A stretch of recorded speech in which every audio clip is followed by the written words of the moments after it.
Okay, so today I just want to make an overall strategic thinking, right? These are the foundation for the future. And in the future, I will zoom into each topic. And then we probably also have guest speakers to come to talk about certain topics that I'm not familiar with. So first, strategic thinking, okay, I want to make it simple. So the entire tax planning, so-called tax planning, is basically save the tax that you will pay now, okay, and then use it as your seed for investment and let it grow. So that's simplified, how whatever we are talking about tax saving, that's it, okay. If a penny saved is a penny earned. So when you listen to it, ask yourself, are you overpaying tax? And what kind of taxpayer are you? That's very important, okay? And then what strategies can you use this year? Now, some of you have already heard this before, but just kind of be quiet, okay? But the first one is going to be very important to you, make a good sense for you. So let's try to read this. In the beginning, it's difficult. You may fall several times. Once learned, you will never forget. In the beginning, it's easier on flat road. Once skilled, it is more interesting and challenging on slopes. What do you get? It's random sentences, right? Does not make sense. So now let's look at it. Bike. In the beginning, it's difficult.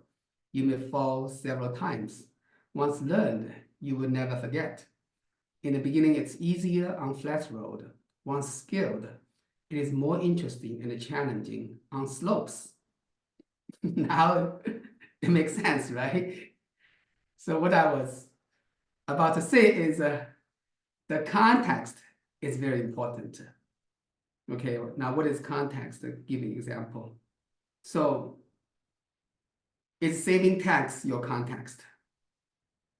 Well, could be one, but there's a bigger context. It's really building wealth, right, over time. Okay, so that means sometimes, you want to pay a little bit of tax because it's better to pay a little bit of tax and you get a loan and buy a property or invest in something, right? So the context is important. And another context I always say is overall. You want to see the forest first, and then all these trees make sense. Each tree makes sense. So whatever strategies you have, it must be within the overall context. What's your goal? What's your situation? What's your family situation? Are you going to have kids going to school, college in the next 3 years? Okay, so all of these needed to plan together. Okay, so the overall bigger picture, the overall long-term, short-term, mid-term goals, these are important. And then your values, right? These are important. So we always want to look at the whole picture, get down to your values and your goals first, okay? And then proactive. So, in tax planning, really, if it's December 30, 2023, you're planning for 2023, you really don't have many choices anymore, right? And so you always want to think proactively, even 5 years, 10 years, 20 years. That the more longer term you can think, the more choices you can have and the more wealth you can build. Okay. So this is a larger context, can't be ignored. So it's called modern monetary theory. What is modern monetary theory? So we had the World War I, and then, World War II again. So after World War II, we found that it's actually better to issue money, issue currency, than having war. So Now, every time you have an economic depression or recession, the government's best solution is to issue money, right? So if you look at the 2020, 2000 tech bubble burst, the government issue money. 2008 financial crisis, 2020 pandemic. It's all through issuing money. So this is going to be continued. It's not going to return back. You can't return back. So overall, it's an inflationary environment. So it's going to be low interest. Why low interest? The government can't pay all these interest, right? So low interest, high inflation. So in the way, strategically, it's good to get loan and buy assets. That's an overall context, okay? So with these overall context, you want to catch that because these will worth more than you working hard. It's more important. As the water rising, right? The boat is rising. So you are just a boat. So you and I are just a boat. We can't escape the fate of rising water. So the way we want to have assets is making more boat, right? Buy real estate assets, buy investing in solar farms, investing in businesses, right? These are how things go. Okay. So I created five contexts for tax content. So most of the time, and most of us will be overwhelmed with the tax law. That's because we are looking at the content only, and there are so many contents. So we create a context to put the content in. So the first context is intention. So Warren Buffett says, I pay less tax than my secretary does.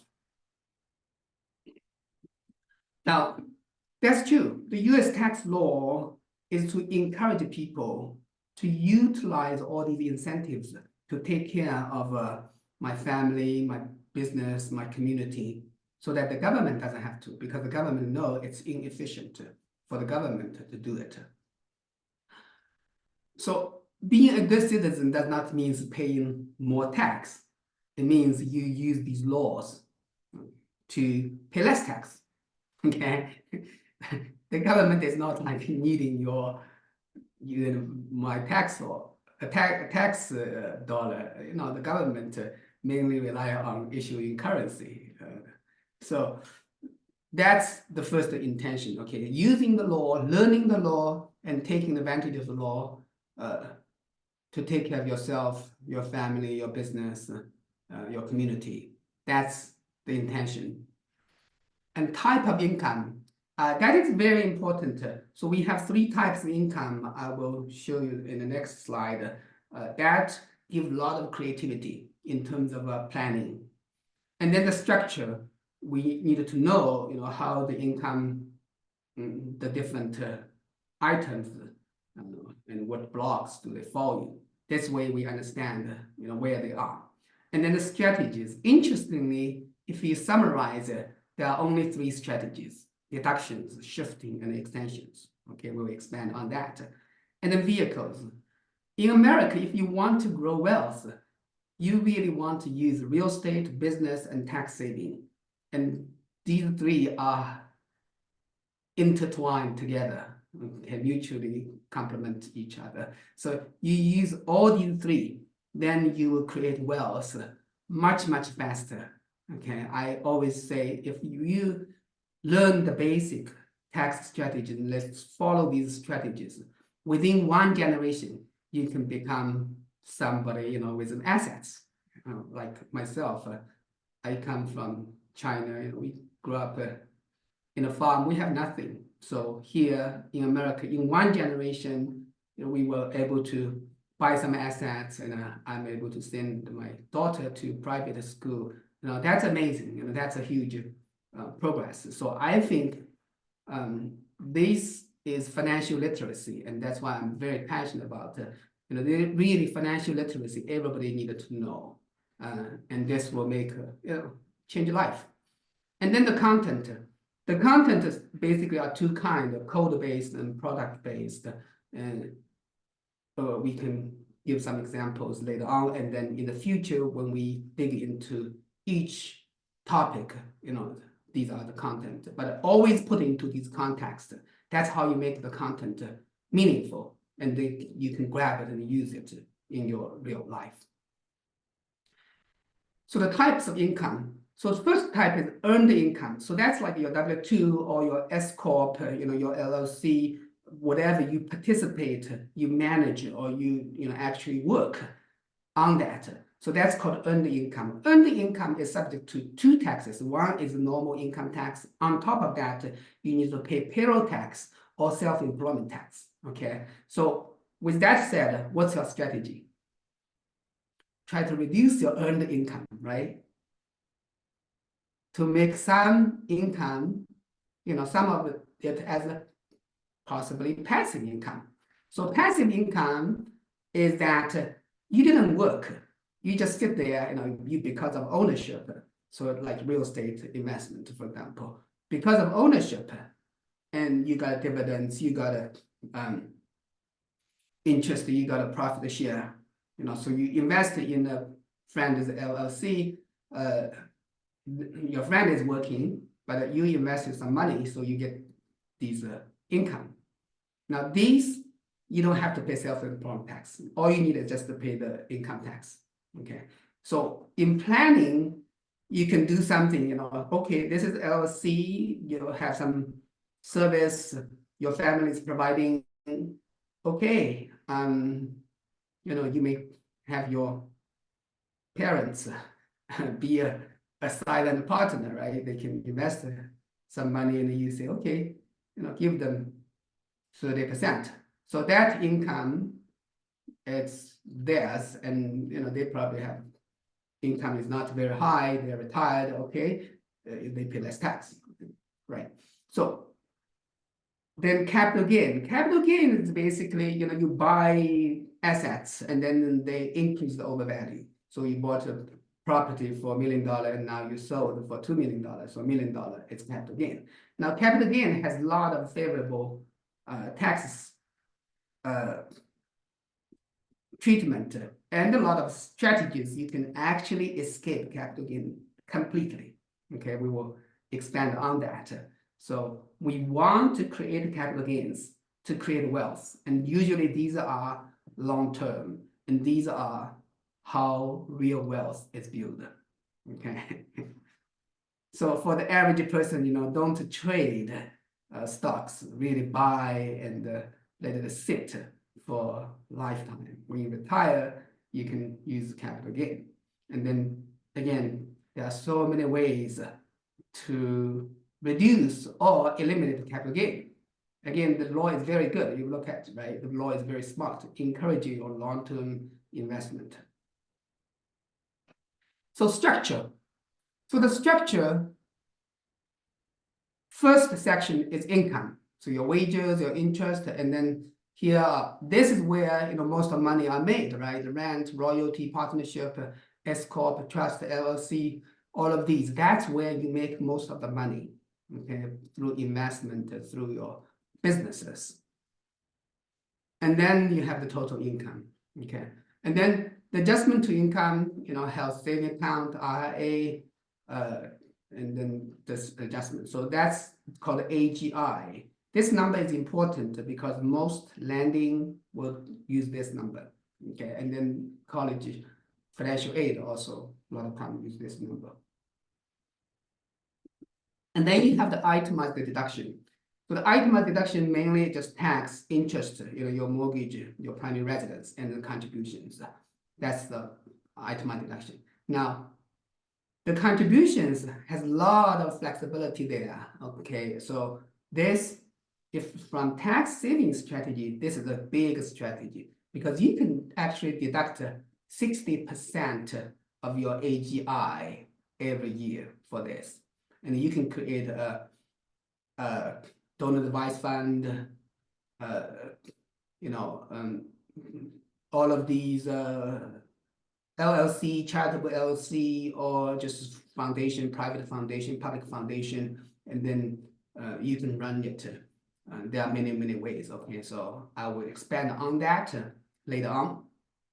So now you deduct the itemized deduction. If it's a larger than your standard deduction. Okay, so you deduct that, and that's your taxable income.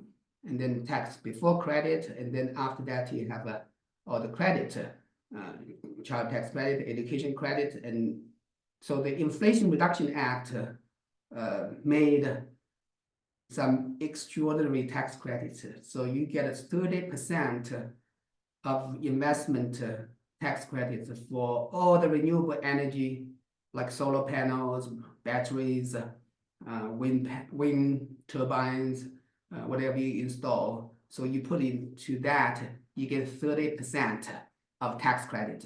You can offset your tax. Yeah, that is very big. And with that, if you think about that, you know, you invest in LLC, right? And it's flow through to you and give you 30% of tax credit. And then let's use the previous strategy, thinking that you know, you can use say you can leverage it, you can take a loan.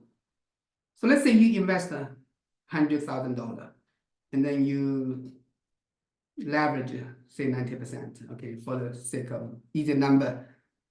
So you have $1 million installment. You in a $1 million, you know, solar farm.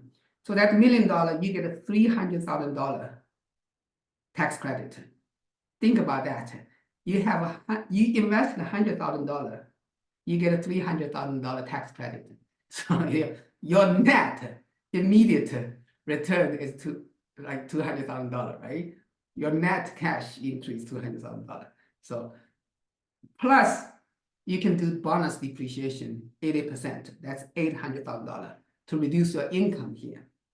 Okay. And then plus, oh, you know, every year you have the income from the PP, power purchase agreement, PPA, from Southern Edison, for example. So tax credit is a big thing.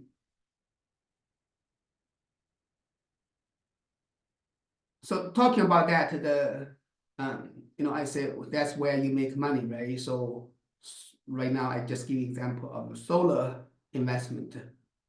We have a partner, they're doing called equipment leasing.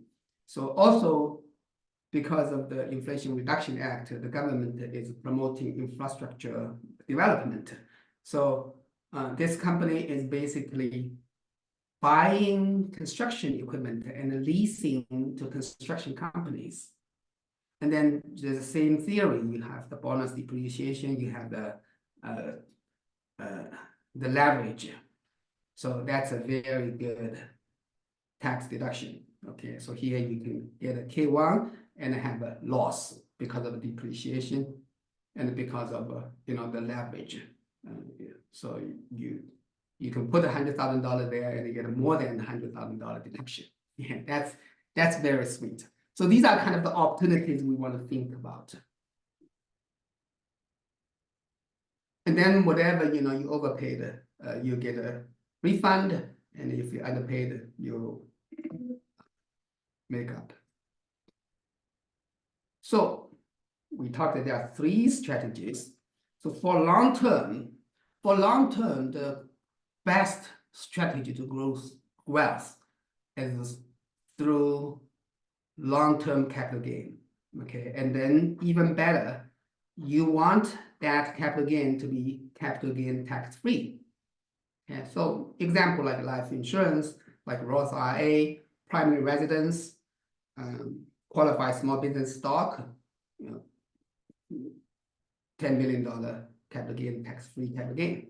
Okay, so this is the long term. And then where does money come from? You really use the money that is otherwise will be paid in tax, right? So the short term is to take advantage of all the deductions, tax credits. Okay, so deduction and tax credit. That's the short term. And the most creative part is income shifting. Okay, so we are talking about the LLCs. These are example of income shifting, and here the creativity sky is a limit. Say for example, you have say you have a house that you have paid off, and you retired, but your children, they are in their 20s and just got a job in Silicon Valley, getting $200,000 a year. Okay, one thing you could do is sell the house to your children, and then they will lease back to you. So now they can take this as a rental property, right? And then they can create an LLC, and then they can have a nice pass-through loss, right? They can manage it, and again here you need to watch out the passive income versus active income. So if husband and wife say one person work full-time and another person say hey, he will do real estate. So that's his active income. He manages it, and then the loss from that real estate due to depreciation and interest can offset your active W-2 income. Right? So these are the strategies you can have. And in business, right, you can always create different entities to shift. If you have S corp, your income is getting really high. Okay, create a C corp to shift the income to the C corp. Now, always follow the business logic. Okay, you are doing this not for saving tax, but for business purpose. So you can always create a business purpose, right? Okay, I'm providing technology service. I'm providing management service. I'm providing marketing service for my S corp. Okay, so that's where you pay a management fee, consulting fee to the C corp to shift some income to the C corp. Or you can see, okay, you have a contract with a Hong Kong company. Let's shift some income to Hong Kong. So you see the point. So if you have most people have like a W-2 income, and now W-2 is $300,000, $500,000. What can I do? Well, you're a professional, you do consulting, right? So you create a Schedule C, and this is your consulting business. Well, you have your cell phone, your car, your travel, your supplies. Can you deduct some? Yeah. If you are making $300,000, you deduct $20,000, $30,000. It's still, you still have quite a good income. And the story still makes sense that you're living in a nice area, all of these, right? Now, if you have a Schedule C and it's making money, you're a real estate agent, you're making $100,000. Now is a time to start an S corp. Why? If you don't have an S corp, you need to pay 15% of the $100,000 as self-employment tax. Remember, earned income, you have to pay self-employment tax in addition to your normal income tax. Okay, so the way we do it is do an S corp. So the S corp, you are able to pay yourself a reasonable salary, let's say 50%. Okay, now you pay yourself $50,000. So $50,000 times 15%. Now it's $7,500. Okay, $50,000. So you save the $7,500 immediately. Okay, now the IRS says reasonable salary. They never give a number. Okay, so really reasonable. You get 10%, 20%. I've seen all the numbers. I haven't seen anybody get audited for paying themselves too less. So reasonable. That's how it says. And another thinking I want we to have as a foundational thinking is consider all the tax laws are red light. Here, pay tax. And green light. Okay, these turn right. Okay, so we want to focus on the green light. So we want to study the green light and take advantage of the green light. Okay, so for example, the red light, the itemized deduction may be this medical expense. Now, medical expense, you can only deduct in the itemized deduction the portion that's above 7.5% of the AGI, right? However, if you put into your business and become medical expense, you can deduct all of them, right? So the context is decisive, okay? And, the fringe benefit you put into business, and then charitable contributions, as I said, including 501c3, it's a huge tax shelter. It's like probably the biggest tax shelter, and you have so much flexibility as well to use. I'll expand on that.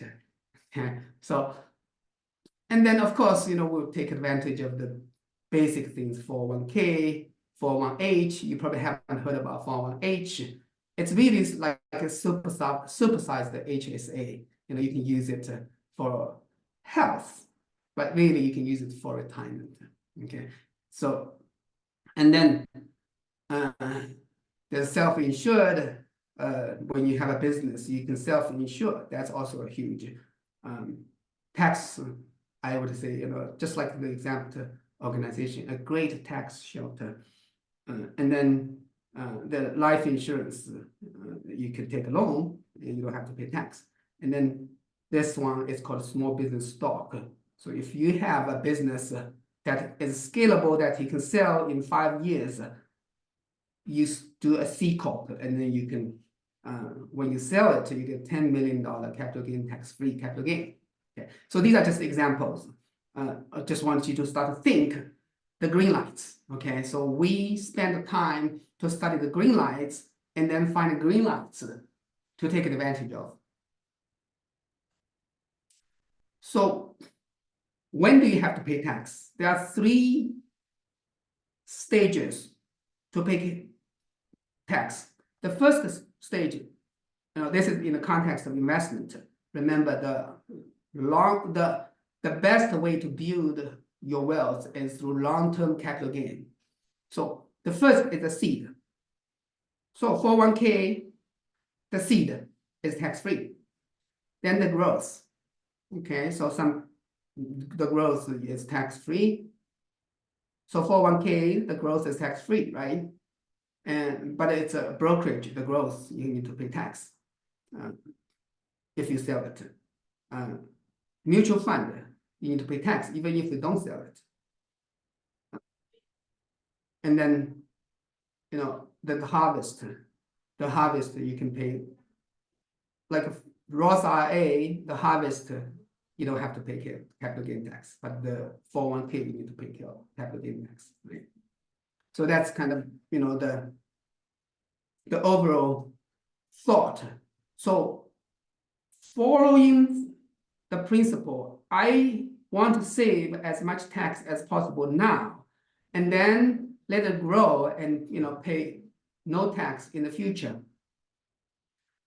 So the way we do it is a strategy. We'll take advantage of all the 401k, all the health saving, whatever I can save tax now, we will take advantage. And even better, I also want to take advantage of the back end. So I want to convert my traditional IRA into Roth IRA, okay, or convert it to permanent life insurance. So how do we do that? So first, you want to maximize your 401k, maximize in this case, this couple is making over $1 million, $1.29 million. So we will put all the money into 401k, cash balance, defined benefit plan, profit sharing program, all of these, and we can save $500,000 tax, right? Now let this grow. Think about that. This is the principle. Let it grow, and I am going to create a year or 4 or 5 years where I have very low income, or I have a very high taxable deduction, itemized deductions, say through charitable giving. Okay, later on I'll give example. And I convert these into Roth IRA. Okay, so another way is also you can, when you retire, you convert gradually small amounts, right? So this way, you can, keep going like that. You can convert all of these from taxable income to non-taxable capital gains in the future. Charitable strategy. I love this. That's the best strategy. That's the gift the US government give to us. So really, charitable strategy, in theory, these money are society's money. It's no longer your money. However, you have 100% control. You can manage it. So for example, donor advised fund, that's the simplest one. You put your money in there and let it grow. You take the deduction right away. And always when you do charitable strategy, the best way is to use your appreciated assets, because this way you get two benefits. One is you get to escape the capital gain tax. Two is you get the deduction, and the deduction is based on your market value of the capital gain. Okay, so the first simplest way is just to donor advised fund. You can put the money in there. You don't have to donate it to anybody, and then you get to deduct up to the 60% of the AGI, and or you just donate it to public charity, right? Hold on 1 second.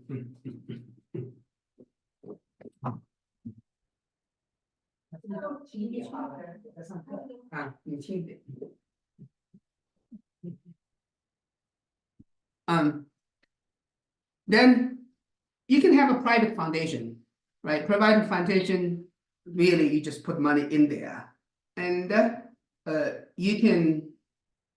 This is your entity. You manage it, so you can manage it the way you want. You can buy a life insurance policy. You can go travel, like Bill Gates. He's traveled all over the world, right, for certain charitable cause. So all the expenses are from there. So you can pay yourself salary, all of these. So private foundation, you can just put money there and get the deduction. And a charitable LLC, it's even smarter. So Chan and Zuckerberg Fund Initiative is a charitable LLC. So what they did is they give Facebook stocks to the LLC, and then they will give the hold 1%. That's their management authority, and then you give 99% to charities. Okay, and these charities could be your own charity, could be other people's charity. Now, technically, none of the charity is your own charity, right? Because they're all public. But when I say your own, you have management oversight. So like that. Okay. Now, one thing you want to do is do it smart. So Bill Gates, for example, he himself, his wife, and his previous co-founder, and Warren Buffett has board of directors. So now, it's covered, right? So whatever big decisions, you go through an email, you approve, and overall management is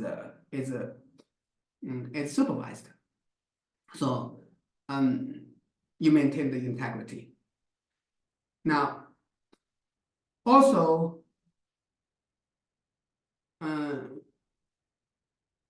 so in my experience,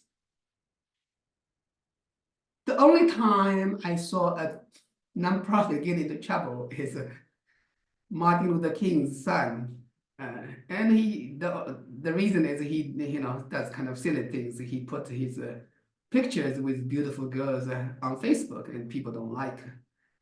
So the IRS investigated him, and they found that he's paying himself $200,000, and he's living at Malibu. Well, none of these are crime or wrong, but it's just bad publicity, right? So if you do it, with smart humility, usually it's all fine. Okay, so charitable strategy is a really, really good strategy.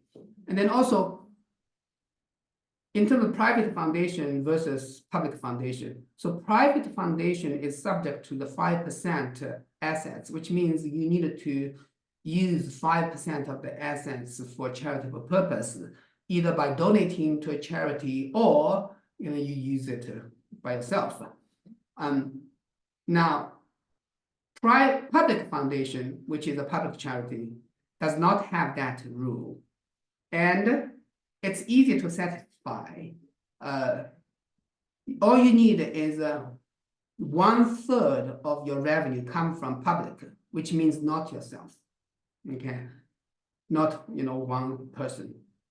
So that's, you can count that from your service fees, all the donations or fundraising, and then you get a 5 years holiday. First 5 years, you don't have to comply on that. Okay, so if your amount is big, you can do a public charity, because public charity also you can get a 60% of AGI deduction. Okay, so that's something to consider.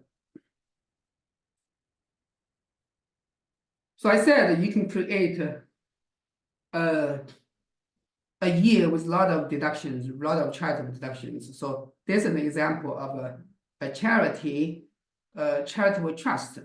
Charitable trust is basically you put your assets before you sell, appreciated assets before you sell into the trust.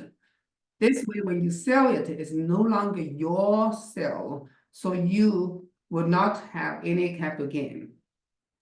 And now the investment income will be paid to you over lifetime. And then when you pass away, the principal goes to charity. And on top of that, you get a deduction because you donated to charity. So this is an example, and this is a real example. We just changed the person's name. So this couple had a building with the cost of $2 million, and they sold $10 million. So now, otherwise you will have $8 million capital gain, right? So here we put it into the trust and sell it. Now there's no capital gain at all to this couple, and they got a $5.9 million charitable deduction they can use, and they can use over the next 6 years. So now these are good time to convert all your 401k and defined benefit plan into Roth IRA, right? So that's how you can plan and engineer your tax affairs. And then this principle is going to grow there in the system, and then gradually over time. So this growth, every year you take $400,000, and the growth, the remainder keep growing there. And when you pass away, it passes to your children, and there's no capital gain tax, no estate tax, nothing. And then whenever you pass away, the principal goes to a charity, which is your family donor fund, donor advice fund, or your family foundation, right? Pass on the legacy. So the principle is actually very simple. You use the money otherwise going to be paid to the IRS as the principal. So those principals stay there and then earn money for you. So that's the benefit. And you think about the time value of money, right? So the longer you live, the better it is. And we can manage it in a way that you can pay this income to your children, your children's children, whoever have a social security number here, can pass on that very long time. And then we can even make it better. We can make this the fund as a private placement life insurance policy, which only requires you to sell life insurance to school retirement system. Then this income becomes tax-free. Okay, so you can see you can leverage, with one strategy, adding another strategy, and you come out winning. You have more money to yourself and to children, and you can always have some income, and the beneficiary could be many people, and you can leverage with life insurance trust so that your children will even get more money after that, and plus you will have liquid assets after 10 years in this case that you can use that exceed the principles you put in there and the gains that you have, not 10 years. Actually, the liquid assets, you always have it. You put it in there, you can always borrow money out. So, you can leverage through life insurance. So that's an example. And this is an example of I talked about income shifting, right? You can shift some money to your C Corp, creating a C Corp as a management company. And then you can pay a fee to your management company. And this is an example of a tax exemption over long term, capital gain tax. So if you are a domestic C Corp and you hold for 5 years, when you sell it, you get $10 million capital gain tax-free capital gain. Then you have the college planning and financial aid, right? You can also, most people misunderstand, oh, I have too much income, I can't qualify. No, there are a lot of assets. It's not included in the calculation of your assets. So for example, home equity, retirement plan, cash value life insurance, annuity, family-owned business, rental properties owned by family business, all of these. So example of strategy is, say here you have $5 million net worth. You have this and this is counted as assets. 401k, home equity, no. So you pay off some loan. That's an example. But I don't think it's good practice, unless the interest is too high. But usually mortgage has no interest.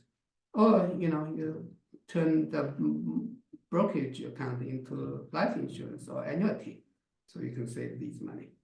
Okay. So of course, you want to take advantage of at least the rental property. Now your income needed to be less than $100,000 to take advantage of that. However, again, the creativity comes. So if you have an LLC and now this is your business and you are actively managing the business, now you're not subject to this income limit. So you can deduct whatever your depreciation allow. And I would do cost segregation and deduct more depreciation the first few years to take advantage of that, right? So that real estate is always a good deduction. And then over time, if you buy in a growing area, the real estate will appreciate. And then you do 1031 exchange to take advantage of the equity that's in there. And the more your new basic snowball again over time, eventually when you pass away, it's called a step up basis. Your children, they don't have to pay any capital gain, even if they sell it. Of course, the best way is teach them the same method, keep rolling, like, so if you think about that, keep the wells going on and on. So that's a strategy. And this is very easy strategy to use. And this is like almost a sure way to make money, okay? So I always say, play conservative, use your real estate first to lay a foundation, especially the first generation. Don't think, get rich quick and then go trade stocks. Let's do some real estate, put some money in there. This is the first generation, make because real estate almost a sure thing, almost sure thing, unless you choose the wrong place. If you choose a growing area, almost a sure thing. It's just a matter of time. It will grow, and then you have all these tax strategies: depreciation, interest. You can leverage, and then you can 1031 exchange to roll forward, right? So if you just use, many people just use one strategy like this, they can create wealth in one generation. And then, of course, the qualified opportunity zone fund, it's just like a Roth IRA. When you take it out, you don't have to pay capital gain tax. So the way we work is we will act as your general strategist. We will understand all of these, and some of the strategies we use by ourselves, like the employee retention credit, we are very good at. Michelle, are you here? If you're here, you can say something. The employee retention tax credit. There are a lot of debates there, but there are still opportunities, and some of the things we don't do, we will outsource. So we will partner with people and make sure they're doing the right thing, and we will review. So we are 100% digital, paperless, global, and virtual, and we're technology driven, and we think our price it's reasonable, it's affordable, and then we really develop a true partnership. We do seminars like this to empower you, okay? And in the future, today is a general overview, but in the future we will zoom into deeper topics, okay? And we really want to empower you so that you will think for yourself, because you understand your business and life best, and you know what you want, so you can plan for the future. And then we will partner with you. We'll bounce ideas, we'll implement, we make sure we'll cross the T and dot the I's, okay? And then we document everything, make sure all makes sense, as if it will be audited. But usually we think through, and usually you don't get audited because the IRS, I always say there's nobody at home in IRS, because really nobody is reading your tax return. It's all the machine. So if the story makes sense and everything match, the computer like it.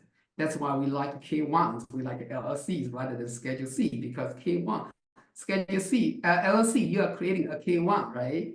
K1 is in theory is third party, and now you create a tax return. Your personal tax return has a K1. Okay, this K1 matches the K1 that's provided by the business.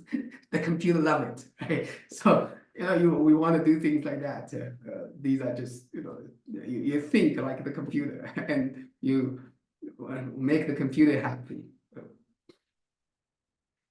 So, and you can always book a time with me at hzcpas.com and have a conversation. I am here, by the way. Can you hear me? Oh, okay. Yeah, you want to say something with the ERC? I don't. How many people here are actually participants in the ERC? Do we have most people, or I don't know how much you want to hear. Is my camera on? I'm not seeing it for some reason. Yeah, no, your camera is on. Say it. Okay. Yeah, say it anyway, whatever is going, and because some are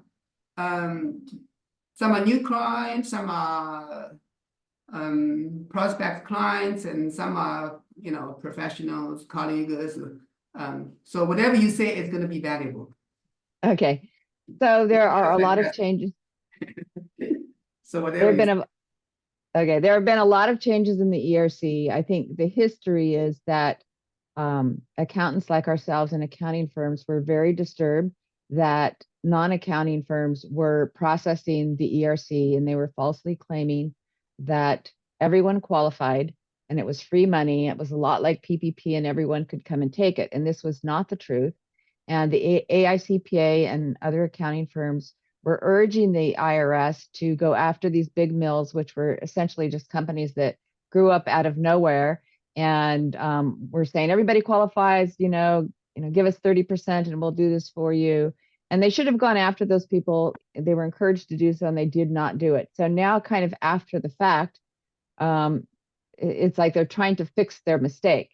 And so what they've done is starting to put all these regulations, and they have a bill that passed the House January 31st, which would make the deadline earlier than it was supposed to be.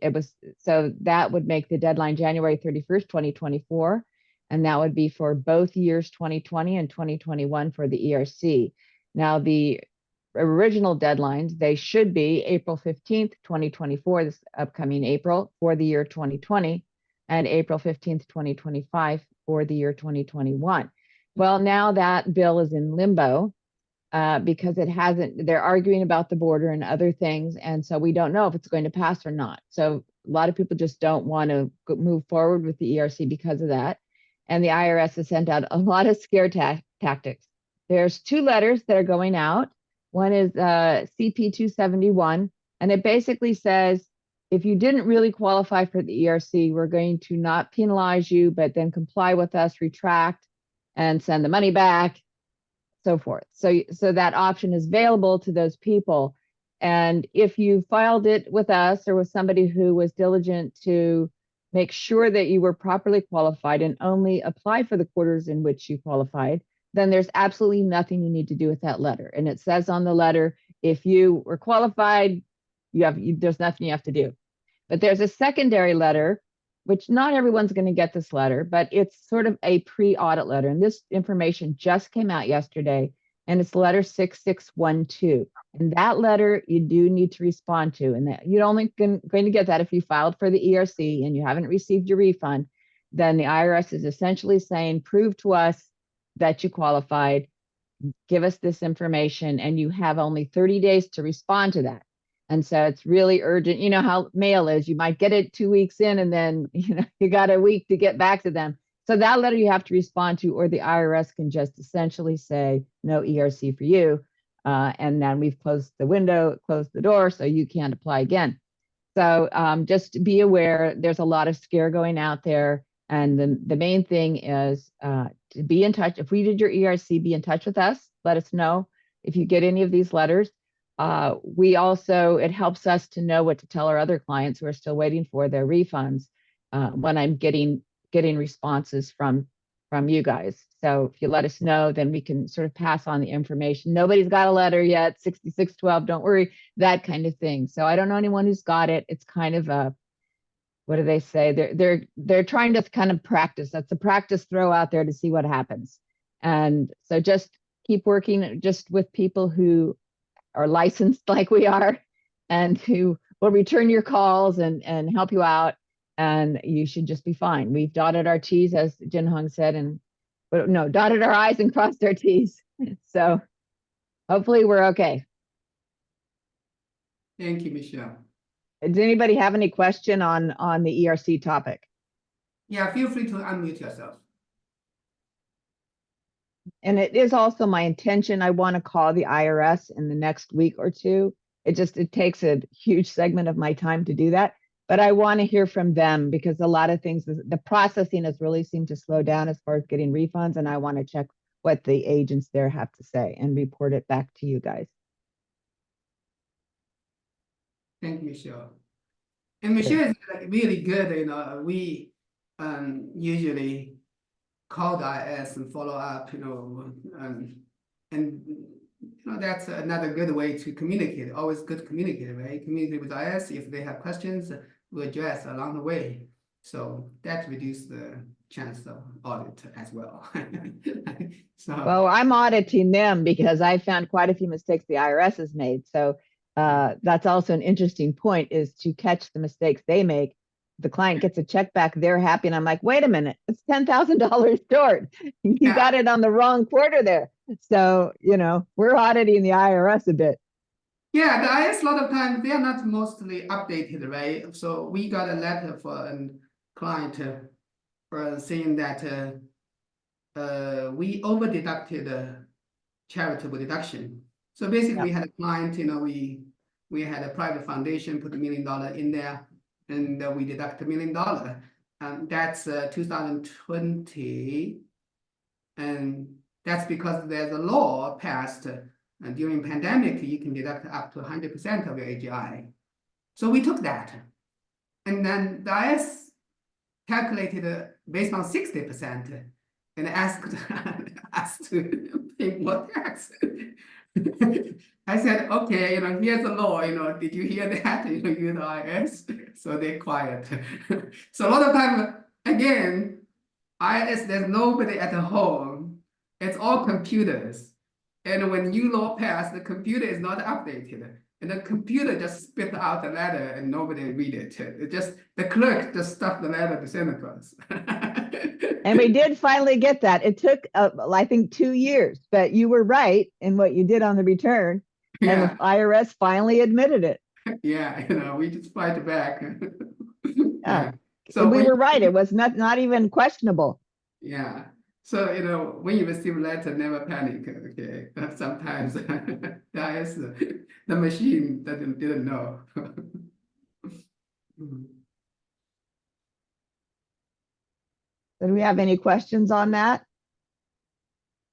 So here are some questions. What percentage of charitable contribution is deductible? So basically, you can deduct up to 60% of your AGI for if you contributed to donor advised fund or public charity, which means if your AGI just the gross income is say $100,000, you can deduct up to $60,000. Now, if you can't deduct this year, you can carry forward and use it next year.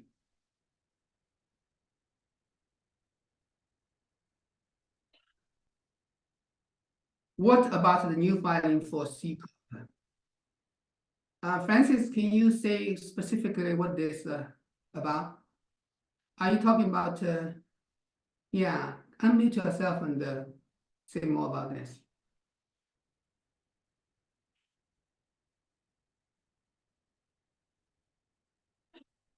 Francis, you asked that question. What about the new filing for C Corps? What are you referring to? I'm trying to unmute myself. There I am. Yeah. There's a new filing. I just received an email probably a month ago. I just took a look at it and I just wanted to know I know it needs to be filed by March 1st, correct? Something like that. Mm. Do you know if it's a new filing, if you're a I C guess Corp? I guess you are talking about the benefit, like the disclosing the beneficiaries. Beneficial ownership, but it's not due by March 15th. Oh, We it's have till not the end. because they said if you don't file that you get penalized every day. Well, that is if you are a new corporation, you have different deadlines. But if you've been in existence, then you have till the end of the year. But there Okay. is a website. It's on the FISN website. Jinhong, you know the name of that website, and that's all the information on the deadlines is on there. But also there's some YouTube videos on it that are put out actually about Can that you put specific. that link in the chat Let me. so I can copy it? We weren't sure if you meant federal or a state. Okay, FinCEN. I have the email. I was going to try and go find it for you. Okay, here's the chat. that's the website for filing. Let's see if the BOI is listed here. Mandatory filing, frequently asked questions. It's the BOI filing. I'm trying to, let me see if I can get it and share screen.